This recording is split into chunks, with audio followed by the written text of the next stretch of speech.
ক্ষমতার শীর্ষে থাকা সবগুলো দেশেই রয়েছে পারমাণবিক অস্ত্রের মজুদ। অস্ত্রের সংখ্যা নির্দেশ করে বিশ্ব রাজনীতিতে কার দাপট হবে কতখানি। এ তালিকায় নেই মধ্যপ্রাচ্যের কোনো দেশ। তবে ধারণা করা হয় পারমাণবিক অস্ত্র রয়েছে ইসরায়েল ও ইরানের হাতে। পাল্টাপাল্টি অভিযোগ থাকলেও অস্ত্রের মজুদের ব্যাপারে কিছু স্বীকার করেনি দেশ দুটো।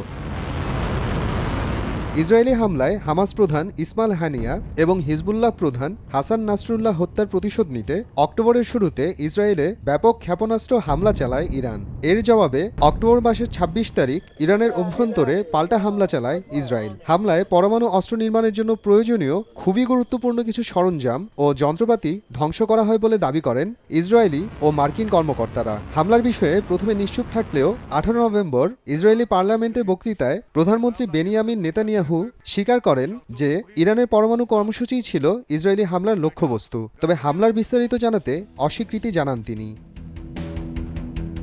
যুক্তরাষ্ট্রভিত্তিক সংবাদ মাধ্যম এক্সিওসের এক প্রতিবেদন থেকে জানা যায়, ইরানি হামলার প্রতিশোধ নিতে প্রাচীন মিলিটারি কমপ্লেক্সের তালেঘান ২ স্থাপনাটিকে লক্ষ্যবস্তু হিসেবে বেছে নেয় ইসরায়েল। ইসরায়েলি হামলায় গবেষণা কেন্দ্রটি পুরোপুরি ধ্বংস হয়ে গেছে বলেও মন্তব্য করেন তারা। মার্কিন প্রেসিডেন্ট জো বাইডেন ইসরায়েলকে ইরানে এই হামলা চালানোর আগে বিরত থাকার অনুরোধ করেছিলেন। আশঙ্কা প্রকাশ করেছেন তিনি, হামলার ফলে পুরো মধ্যপ্রাচ্যে ছড়িয়ে পড়তে পারে সংঘাত। তবে এই হামলার মাধ্যমে ইরানকে কঠোর হুঁশিয়ারির বার্তা দেয় ইসরায়েল।